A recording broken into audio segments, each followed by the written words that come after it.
നമസ്കാരം. Sreenarayana Guru open university first semester BA political science ക്ലാസ്സുകളിലേക്ക് എല്ലാ പ്രിയ വിദ്യാർത്ഥികൾക്കും സ്വാഗതം. നമ്മൾ ഇന്ന് ഫണ്ടമെന്റൽസ് ഓഫ് പൊളിറ്റിക്കൽ സയൻസ് എന്ന പേപ്പറിലെ ഫസ്റ്റ് ബ്ലോക്കിലെ 4th യൂണിറ്റ് ആണ് ഡിസ്കസ് ചെയ്യുന്നത്. ഈ യൂണിറ്റിന്റെ പേര് political culture and political socialisation എന്നാണ് ഈ ഒരു യൂണിറ്റിന്റെ പേര് വരുന്നത്. സോ ഇവിടെ നമ്മൾ നോക്കുന്നത് രാഷ്ട്രീയപരമായിട്ടുള്ള പൗരന്മാരുടെ കൾച്ചറും അതുപോലെ ഒരു രാഷ്ട്രീയ സാമൂഹ്യവൽക്കരണത്തെ കുറിച്ചാണ് ഇവിടെ ഡിസ്കസ് ചെയ്യുന്നത്. അപ്പോൾ ഒരു വ്യക്തിയുടെ സംസ്കാരം എന്ന് പറയുന്നത് അത് ആ വ്യക്തിയുടെ ഒരു ഓവറോൾ എല്ലാ ജീവിത ആസ്പെക്റ്റുകളുടെയും ഒരു ആകെത്തുക ടോട്ടലാണെന്ന് നമുക്ക് പറയാനായിട്ട് സാധിക്കും. അപ്പൊ ഇവിടെ ഒരു പൊളിറ്റിക്കൽ കൾച്ചർ എന്ന് പറയുമ്പോൾ ആസ് എ പൊളിറ്റിക്കൽ ബീയിങ് അവന്റെ സംസ്കാരത്തെയാണ് നമ്മൾ പൊളിറ്റിക്കൽ കൾച്ചർ എന്ന് പറയുന്നത്. അപ്പോൾ രാഷ്ട്രീയ സംസ്കാരം എന്നതിന്റെ അർത്ഥവും അതിന്റെ നിർവചനവും നമുക്കൊന്ന് നോക്കാം. രാഷ്ട്രീയ സംസ്കാരം എന്ന് പറയുന്നത് ഒരു സമൂഹത്തിലെ ജനങ്ങള് അവരുടെ രാജ്യത്തെ രാഷ്ട്രീയ വ്യവസ്ഥയോടും അതുപോലെ തന്നെ ഭരണകൂടത്തോടും രാജ്യത്തോടും ഭരണഘടനയോടും നിയമത്തോടും ഒക്കെ നടത്തുന്ന ഉള്ള ഒരു സമീപനത്തെ അപ്രോച്ചിനെയാണ് നമ്മൾ പൊളിറ്റിക്കൽ കൾച്ചർ എന്ന് പറയുന്നത്.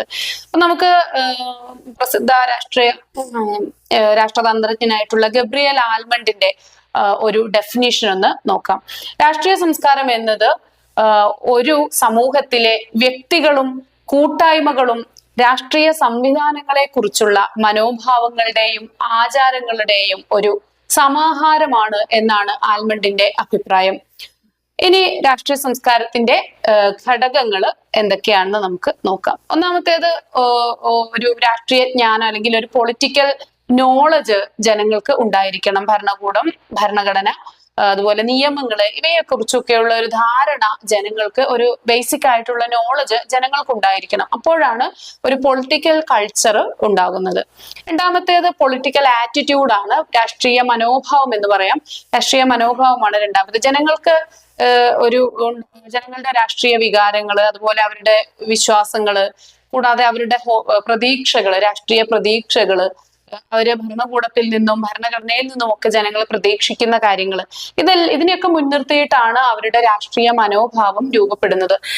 ഒരു ജനാധിപത്യ രാഷ്ട്രത്തില് ജനങ്ങൾക്കൊരു പ്രധാന പൊസിഷൻ ജനങ്ങൾക്ക് ഉണ്ടായിരിക്കും. അപ്പൊ അവർക്ക് അവരുടെ ഭരണകൂടത്തോടും രാഷ്ട്രത്തോടും വളരെ പോസിറ്റീവ് ആയിട്ടുള്ള ഒരു മെന്റാലിറ്റി ഉണ്ടാകും. ഇനി അവർക്ക് എന്തെങ്കിലുമൊക്കെ അഭിപ്രായ വ്യത്യാസങ്ങൾ ഉണ്ടെങ്കിൽ തന്നെ അവർക്ക് രാഷ്ട്രീയപരമായ രീതിയിലുള്ള അജിറ്റേഷൻസ് നടത്താനുള്ള അവകാശവും നമ്മുടെ ഭരണഘടന നൽകുന്നുണ്ട്. അപ്പൊ അതുകൊണ്ട് തന്നെ അവർക്ക് കൃത്യമായിട്ട് അവരുടെ സംതൃപ്തി പ്രകടിപ്പിക്കാനും നിയമവിധേയമായിട്ട് അവർക്കത് പ്രകടിപ്പിക്കാനൊക്കെയുള്ള അവസരങ്ങൾ ലഭിക്കുമ്പോൾ വളരെ പോസിറ്റീവ് ആയിട്ടുള്ള ഒരു ആറ്റിറ്റ്യൂഡ് ജനങ്ങളിൽ ഡെവലപ്പ് ചെയ്യും. എന്നാൽ ഒരു ഓട്ടോക്രാറ്റിക് രീതിയിലുള്ള ഭരണകൂടമൊക്കെ ആണെങ്കിൽ ജനങ്ങൾക്ക് അവരുടെ പ്രതീക്ഷയ്ക്കൊത്ത് ഉയരാത്ത ഗവൺമെന്റിനോട് അജിറ്റേറ്റ് ചെയ്യാനും അവസരങ്ങൾ ഉണ്ടാവില്ല. അങ്ങനെയുള്ള ഒരു സാഹചര്യത്തില് എപ്പോഴെങ്കിലും അവർ ഏതെങ്കിലും ഒരു വീക്ക് പോയിന്റിൽ വെച്ചിട്ട് അവരെ ഒരു അജിറ്റേഷൻ സ്റ്റാർട്ട് ചെയ്യുകയാണെങ്കിൽ അത് കംപ്ലീറ്റ്ലി ഒരു anti human, anti democratic and anti governmental agitation ആയിട്ട് പരിണമിക്കാനും സാധ്യതയുണ്ട്.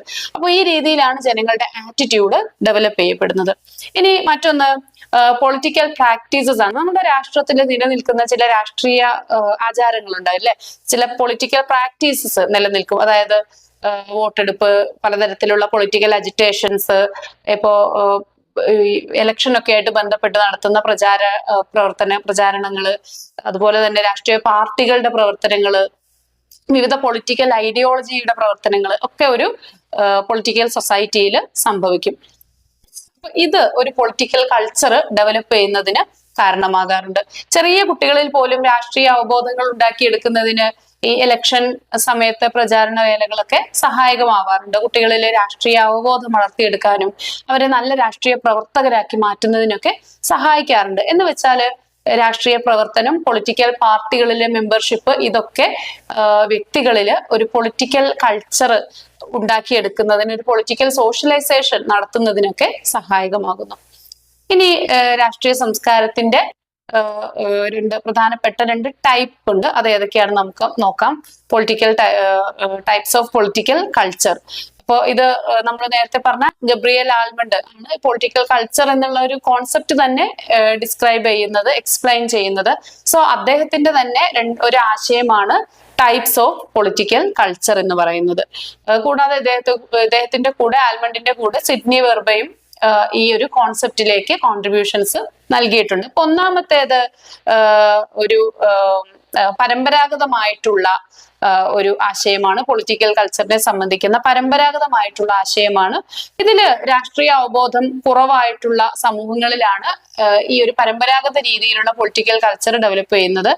ഇനി കൂടാതെ ഭരണകൂടം ജനജീവിതത്തില് നേരിയ പങ്ക് മാത്രം വഹിക്കുന്ന ഇടത്തും അങ്ങനെയായിരിക്കും. എന്ന് വെച്ചാല് ഒരു ഡെമോക്രാറ്റിക് സ്റ്റേറ്റില് പൊതുവെ ജനങ്ങൾക്ക് പൊളിറ്റിക്കൽ കൾച്ചർ കൂടിയിരിക്കും. ബിക്കോസ് ജനങ്ങൾ നിരന്തരമായിട്ട് ഭരണകൂടത്തെ അറിഞ്ഞുകൊണ്ടിരിക്കുന്നു. അതായത് ഭരണകൂടം അവരില് പ്രത്യക്ഷമായിട്ടും പരോക്ഷമായിട്ടും നൈരന്തര്യത്തിൽ ഇടപെടുന്നു എന്നുള്ളത് തന്നെയാണ്.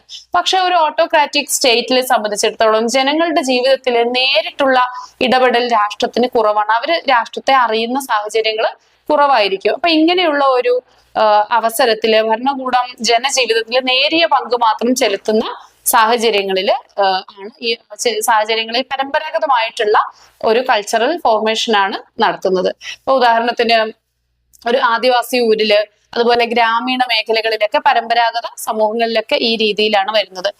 രണ്ട്, ആക്റ്റീവ് അല്ലാത്ത ഒരു സബ്ജക്ട് പൊളിറ്റിക്കൽ കൾച്ചറാണ്. രണ്ട്, ജനങ്ങൾക്ക് ഭരണകൂടത്തെ കുറിച്ചൊക്കെ ധാരണയുണ്ട്, പക്ഷെ അവർക്ക് അധികാരത്തിൽ എത്താനുള്ള സാധ്യതകളൊക്കെ കുറവാണ്. ഇതും ഒരു ഡെമോക്രാറ്റിക് അല്ലെങ്കിൽ ഒരു ജനാധിപത്യേതര ഭരണകൂടത്തിലൊക്കെ നമുക്ക് കൂടുതലായിട്ടും ഈ ഒരു സങ്കല്പം പറയാനായിട്ട് സാധിക്കും.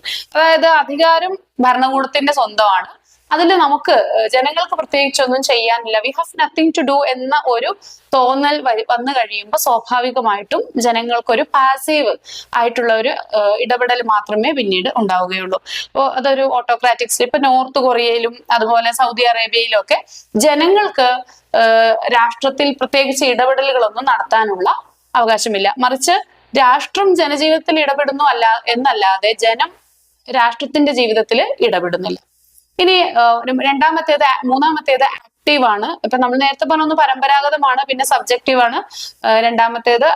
മൂന്നാമത്തേത് ആക്റ്റീവ് ആണ്. അതായത് പാർട്ടിസിപ്പന്റ് പൊളിറ്റിക്കൽ കൾച്ചർ എന്ന് വെച്ചാൽ ജനാധിപത്യ രാഷ്ട്രങ്ങളിലൊക്കെ ജനങ്ങൾക്ക് രാഷ്ട്രത്തിന്റെ കാര്യത്തിൽ നിരന്തരമായിട്ട് ഇടപെടാൻ സാധിക്കുന്നു.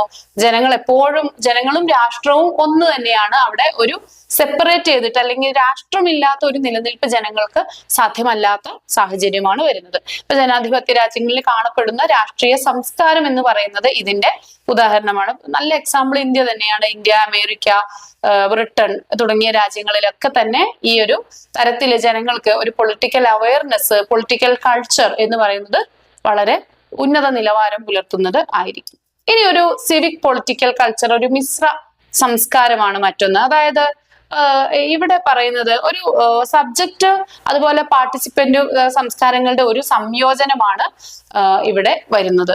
നമ്മൾ മുകളിൽ പറഞ്ഞ രണ്ട് സംസ്കാരങ്ങളുടെയും ഒരു സംയോജനമാണ് വരുന്നത്. അതായത് ജനങ്ങള് രാഷ്ട്രീയത്തിൽ പങ്കെടുക്കുമ്പോഴും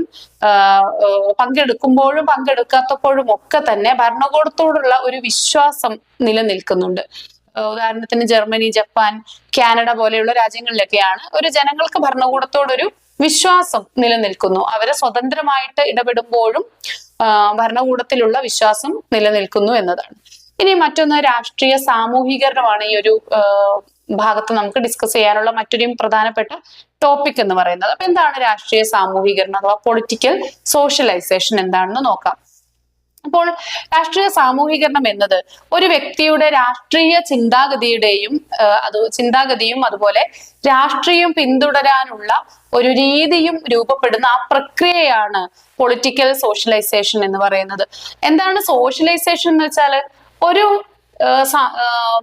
സമൂഹത്തിന്റെ നിയമങ്ങളും അതുപോലെ അതിന്റെ റൂൾസ് ആൻഡ് റെഗുലേഷൻസും ഒക്കെ ഒരു വ്യക്തി സ്വായത്തമാക്കുന്ന ആ ഒരു പ്രക്രിയയാണ് സോഷ്യലൈസേഷൻ എന്ന് നമ്മൾ പഠിച്ചിട്ടുണ്ട്. +2 ക്ലാസ്സുകളിലൊക്കെ പഠിച്ചിട്ടുള്ള ഒരു ഫാക്ടാണ്. അപ്പോ അതിന്റെ പൊളിറ്റിക്കൽ സോഷ്യലൈസേഷൻ എന്ന് പറഞ്ഞാല് ഒരു വ്യക്തി ഒരു സമൂഹത്തിന്റെ റൂൾസും റെഗുലേഷൻസും ഒക്കെ സ്വായത്തമാക്കുന്നത് പോലെ, അല്ലെങ്കിൽ അവിടുത്തെ നിയമങ്ങളും കാര്യങ്ങളും ഒക്കെ സ്വായത്തമാക്കുന്നത് പോലെ ഒരു രാഷ്ട്രത്തിന്റെ അല്ലെങ്കിൽ ഒരു രാഷ്ട്രീയ പരമായിട്ടുള്ള സംസ്കാരത്തെ ഒരു വ്യക്തി സ്വായത്തമാക്കുന്നതിനെയാണ് നമ്മൾ പൊളിറ്റിക്കൽ സോഷ്യലൈസേഷൻ എന്ന് പറയുന്നത്. അപ്പൊ രാഷ്ട്രീയ ശാസ്ത്രജ്ഞനായിട്ടുള്ള റോബർട്ട് സി ലോക്കാർഡാണ് ഈ ഒരു ആശയത്തിന്റെ ഉപജ്ഞാതാവ് എന്ന് പറയുന്നത്. രാഷ്ട്രീയ സാമൂഹീകരണം എന്ന് പറയുന്നത് രാഷ്ട്രീയ പദവി, രാഷ്ട്രീയ കാഴ്ചപ്പാടുകൾ, രാഷ്ട്രീയ മൂല്യങ്ങൾ എന്നിവ വ്യക്തിയിലേക്കും സമൂഹത്തിലേക്കും പ്രക്ഷേപണം ചെയ്യപ്പെടുന്ന ഒരു ദീർഘകാല പ്രക്രിയയാണ് പൊളിറ്റിക്കൽ സോഷ്യലൈസേഷൻ എന്ന് പറയുന്നത്. എന്ന് വെച്ചാൽ ഇതൊരു സഡൻ പ്രോസസ് അല്ല, പെട്ടെന്ന് നടക്കുന്നതല്ല. വളരെ ഗ്രാജുവൽ ആയിട്ട് ഒരു വ്യക്തി സമൂഹത്തിലെ അല്ലെങ്കിൽ രാഷ്ട്രത്തിലെ പൊളിറ്റിക്കൽ അഫയേഴ്സും അതിന്റെ കാഴ്ചപ്പാട്, മൂല്യങ്ങള്, ഒരു പൗരൻ എന്ന പദവി, ഇതൊക്കെ സ്വാംശീകരിച്ചെടുക്കുന്ന ആ ഒരു ഗ്രാജുവൽ പ്രോസസ്സിനെയാണ് പൊളിറ്റിക്കൽ സോഷ്യലൈസേഷൻ എന്ന് പറയുന്നത്. ഇനി നമുക്ക് രാഷ്ട്രീയ സാമൂഹീകരണത്തിന്റെ പ്രധാനപ്പെട്ട 2 ഘടകങ്ങൾ നോക്കാം. ഒന്നാമത്തേത് രാഷ്ട്രീയ മൂല്യങ്ങളാണ്, പൊളിറ്റിക്കൽ വാല്യൂസ് ആണ്. അതായത് ജനാധിപത്യം, സ്വാതന്ത്ര്യം, നീതി, സാമൂഹിക നീതി, അതുപോലെ അങ്ങനെയുള്ള ആശയങ്ങളുണ്ടല്ലോ. ഇതൊക്കെ വ്യക്തിയിലേക്ക് എത്തുന്നു. രണ്ടാമത്തേത് രാഷ്ട്രീയ പെരുമാറ്റ ശൈലിയാണ്, അഥവാ പൊളിറ്റിക്കൽ ബിഹേവിയർ ആണ്. അത് വരുന്നത് എന്താണ്? വോട്ടെടുപ്പ്, കൃത്യമായിട്ടുള്ള ഒരു പൊളിറ്റിക്കൽ പ്രോസസ് അല്ലെ. വോട്ടെടുപ്പ് വരുന്നുണ്ട്, പൊളിറ്റിക്കൽ പ്രക്ഷോഭങ്ങൾ, സമരങ്ങൾ, ഇതിലൊക്കെയുള്ള ജനങ്ങളുടെ ഇൻവോൾവ്മെന്റ് ഒക്കെയാണ് ഈ രാഷ്ട്രീയ പെരുമാറ്റ രീതി അല്ലെങ്കിൽ പൊളിറ്റിക്കൽ ബിഹേവിയർ എന്നതിൽ ഉൾപ്പെടുന്നത്. മൂന്നാമത്തേത് ഒരു പൊളിറ്റിക്കൽ അവയർനെസ് ആണ്, അല്ലെങ്കിൽ ഒരു പൊളിറ്റിക്കൽ ഐഡന്റിറ്റി, ഒരു തിരിച്ചറിവ്. നമ്മൾ രാഷ്ട്രീയപരമായിട്ട് നമ്മളെ തിരിച്ചറിയാറുണ്ട് അല്ലെ. ഇന്ന രാജ്യത്തെ പൗരൻ എന്നത് ഒരു തിരിച്ചറിവാണ്. അതുപോലെ വ്യക്തിയുടെ രാഷ്ട്രീയം അല്ലെ, രാഷ്ട്രീയ പാർട്ടി, ഇന്ന പാർട്ടിയിലെ മെമ്പർ ആണ് എന്നുള്ളത് ഒരു തിരിച്ചറിവാണ്. It's an identity. അതുപോലെ തന്നെ രാഷ്ട്രീയ വിശ്വാസങ്ങളൊക്കെ ഒരു വ്യക്തിയുടെ പൊളിറ്റിക്കൽ ഐഡന്റിറ്റി എന്ന് പറയാനായിട്ട് സാധിക്കും. ഇനി നമുക്കറിയാം, നമ്മള് സോഷ്യലൈസേഷന്റെ ഏജൻസികള് പറയാറുണ്ട് അല്ലെ. കുടുംബവും വിദ്യാലയവും ഒക്കെ പറയാറുണ്ട്. എന്ന് പറഞ്ഞതുപോലെ ഈ പൊളിറ്റിക്കൽ സോഷ്യലൈസേഷന്റെ ഏജൻസീസ് ഏതൊക്കെയാണെന്ന് നോക്കാം. ഒന്ന്, നോ ഡൗട്ട് കുടുംബം തന്നെയാണ്. കുടുംബത്തിൽ നിന്ന് രാഷ്ട്രീയ അവബോധങ്ങള്, അതുപോലെ പാർട്ടി രാഷ്ട്രീയ ചിന്തകളൊക്കെ നമുക്ക് കുടുംബത്തിൽ നിന്ന് ലഭിക്കാറുണ്ട്. തീർച്ചയായിട്ടും രക്ഷിതാക്കൾ ഏത് പാർട്ടിയാണോ ആ പാർട്ടിയുടെ ആശയങ്ങൾ കുട്ടികളിലേക്ക് എത്താനുള്ള സാധ്യതകൾ വളരെയേറെ കൂടുതലാണ്. ഇനി രണ്ടാമത്തേത് വിദ്യാഭ്യാസ സ്ഥാപനങ്ങളാണ്. കുട്ടികൾ പഠിക്കുന്ന സ്കൂള്, കോളേജ്, അതുപോലെ സർവകലാശാലകൾ, ഇവയൊക്കെ കുട്ടികളിലെ രാഷ്ട്രീയ ചിന്തകളും ചില രാഷ്ട്രീയ പാർട്ടികളോടുള്ള ആഭിമുഖ്യങ്ങളൊക്കെ ഉണ്ടാക്കിയെടുക്കുന്നുണ്ട്. അതുപോലെ പൗരസമൂഹത്തോട് ഒരു വ്യക്തി എന്ന നിലയിൽ തന്റെ ഉത്തരവാദിത്തം എന്താണെന്ന് മനസ്സിലാക്കിയെടുക്കാനും ഈ സ്കൂളും കോളേജും ഒക്കെ കുട്ടികളെ സഹായിക്കാറുണ്ട്. ദെൻ മറ്റൊന്ന് മാസ് മീഡിയ ആണ്. മാസ് മീഡിയയുടെ ഇൻഫ്ലുവൻസ് എന്ന് പറയുന്നത് വളരെ വലുതാണ്. ജനങ്ങൾ പത്രം, TV, സോഷ്യൽ മീഡിയ, അതുപോലെ പൊതുജന രാഷ്ട്രീയ ബോധവൽക്കരണത്തിന് വളരെയേറെ ഉതകുന്ന പ്ലാറ്റ്ഫോംസ് ആണ് ഇവയെല്ലാം. ഇപ്പൊ ഫേക്ക് ന്യൂസും പ്രൊപ്പഗാൻഡയും ഒക്കെ മോശമായിട്ടുള്ള രാഷ്ട്രീയ സാമൂഹീകരണത്തെയൊക്കെ വളരെയേറെ മോശമായിട്ടൊക്കെ സ്വാധീനിക്കാറുണ്ട്. ഇനി സാമൂഹിക സംഘങ്ങള്, ചില സോഷ്യൽ ഓർഗനൈസേഷൻസ് ഉണ്ടാകും, അതിലുള്ള നമ്മുടെ ഇടപെടലുകള്, അതുപോലെ റിലീജൻ വളരെയേറെ നമ്മളില് പൊളിറ്റിക്കൽ സോഷ്യലൈസേഷൻ ഉണ്ടാക്കാറുണ്ട്. സോഷ്യൽ ഗ്രൂപ്പ്സ് ഒക്കെ, ജാതി, മതം, വിഭാഗം, ഇതിനെയൊക്കെ അടിസ്ഥാനപ്പെടുത്തിയിട്ടുള്ള രാഷ്ട്രീയ പാർട്ടികളുണ്ട് അല്ലെ. ഇപ്പോ കേരളത്തിലാണെങ്കിൽ NSSഉം SNDP ഒക്കെ ചില പ്രഷർ ഗ്രൂപ്പുകളായിട്ട് പ്രവർത്തിക്കുന്നുണ്ട്. അപ്പൊ ആ ഒരു തലത്തില് ഇവരുടെ വ്യക്തികളെ രാഷ്ട്രീയ പ്രവർത്തനം ഉണ്ടാക്കിയെടുക്കാൻ, അല്ലെങ്കിൽ രാഷ്ട്രീയപരമായിട്ടുള്ള ആശയങ്ങൾ ഉണ്ടാക്കിയെടുക്കാൻ ഇത് സഹായകമാണ്. മതപ്രചാരണങ്ങൾ പോലും പലപ്പോഴും രാഷ്ട്രീയ പ്രചാരണമായിട്ട് അല്ലെങ്കിൽ രാഷ്ട്രീയ തീരുമാനങ്ങളെ സ്വാധീനിക്കാറുണ്ട്. ഇപ്പൊ കേരളത്തിലെയൊക്കെ പെക്യൂലിയർ ആയിട്ടുള്ള ഒരു പൊളിറ്റിക്കൽ സിറ്റുവേഷൻ എടുത്തു നോക്കിയാൽ നമുക്കറിയാൻ പറ്റും, ചില കമ്മ്യൂണിറ്റി ബേസ്ഡ് ആയിട്ടുള്ള ഗ്രൂപ്പുകൾ, പൊളിറ്റിക്കൽ പാർട്ടീസ്, പ്രഷർ ഗ്രൂപ്പുകൾ ഒക്കെ നിലനിൽക്കുന്നുണ്ട്. അപ്പോൾ ഒരു വലിയ വോട്ട് ബാങ്കിനെ സ്വാധീനിക്കാനായിട്ട് ഇത്തരം രാഷ്ട്രീയ പാർട്ടികൾക്ക് സാധിക്കുന്നുണ്ട്. അപ്പൊ ആ ഒരു അർത്ഥത്തില് ഇത് വളരെയേറെ ഉപകാരപ്രദം, അല്ലെങ്കിൽ പൊളിറ്റിക്കൽ സോഷ്യലൈസേഷന് പൊളിറ്റിക്കൽ പാർട്ടീസ്, റിലീജിയൻ ഒക്കെ സഹായകമാകുന്നുണ്ട്. ഇനി ഗവൺമെന്റും ഗവൺമെന്റ് അഥവാ ഭരണകൂടം ആണ് ഇതിന്റെ, അല്ലെങ്കിൽ ഒരു അഡ്മിനിസ്ട്രേറ്റീവ് പ്രോസസ്സ്, അഡ്മിനിസ്ട്രേറ്റീവ് ബോഡീസ് ഒക്കെ ജനങ്ങളിൽ സോഷ്യലൈസേഷൻ നടത്താറുണ്ട്. നല്ല ഭരണഘടനാ സംവിധാനങ്ങൾ, ജനാധിപത്യ സംരക്ഷണം, അതുപോലെ വ്യക്തികളുടെ രാഷ്ട്രീയ കാഴ്ചപ്പാടുകളിലൊക്കെ മാറ്റം വരുത്താൻ ഉതകുന്നുണ്ട്. ഇനി മറ്റൊന്നാണ് രാഷ്ട്രീയ സംസ്കാരവും സാമൂഹീകരണവും തമ്മിലുള്ള ബന്ധം എന്ന് പറയുന്നത്. ഒരു വ്യക്തിക്ക് ഒരു മികച്ച പൊളിറ്റിക്കൽ സോഷ്യലൈസേഷനിലൂടെ കടന്നുപോയ ഒരു വ്യക്തി തീർച്ചയായിട്ടും ഒരു നല്ല പൗരനായിരിക്കും. അത് ഏത് രാഷ്ട്രീയ പാർട്ടിയുടെ ആശയങ്ങളിൽ അധിഷ്ഠിതമാണെങ്കിലും അത് ഒരു നല്ല മികച്ച ഒരു വ്യക്തിയായിട്ട് വളരുന്നതിന് അത് സഹായകമാകാറുണ്ട്. അതല്ലെങ്കിൽ ആ വ്യക്തി ഒരു ഒരു അരാഷ്ട്രീയവാദിയായിട്ട് വളരുന്നതിന് കാരണമാകും. ഏതെങ്കിലും ഒരു രാഷ്ട്രീയ കാഴ്ചപ്പാട് ഒരു വ്യക്തിക്ക് ഉണ്ടായിരിക്കുക എന്ന് പറയുന്നത് ആ വ്യക്തിയുടെ ക്വാളിറ്റി ഇൻക്രീസ് ചെയ്യുന്ന ഒരു പ്രോസസ്സാണ്. അതിലല്ല എന്നുണ്ടെങ്കിൽ ഈ വ്യക്തി ഒരു അരാഷ്ട്രീയവാദിയായിട്ട് വളരാനാണ് സാധ്യതയുള്ളത്. ഇനി നമ്മൾ കുടുംബം, വിദ്യാഭ്യാസം, അതുപോലെ മാധ്യമങ്ങൾ, ഇവയെല്ലാം തന്നെ പൊളിറ്റിക്കൽ സോഷ്യലൈസേഷന്റെ ഏജൻസികളാണെന്ന് നമ്മൾ പഠിച്ചു. ഇനി നമുക്ക് രാഷ്ട്രീയ സാമൂഹീകരണത്തിന്റെ ചില മാതൃകകൾ അഥവാ മോഡൽസ് ഓഫ് പൊളിറ്റിക്കൽ സോഷ്യലൈസേഷൻ ആണ് നമ്മൾ ഡിസ്കസ് ചെയ്യുന്നത്. ഒന്നാമത്തേത് അതോറിറ്റേറിയൻ മോഡലാണ്. ഈ അതോറിറ്റേറിയൻ മോഡൽ എന്ന് പറയുമ്പോൾ അത് ഏകാധിപത്യ രാഷ്ട്രങ്ങളിൽ കാണപ്പെടുന്ന ഒരു സിസ്റ്റമാണ്. അതോറിറ്റേറ്റീവ് ആണ്. വേറെ ചോയ്സസ് ഒന്നുമില്ല. ഒരൊറ്റ ചോയ്സ് മാത്രമേ ഉള്ളൂ ജനങ്ങൾക്ക്.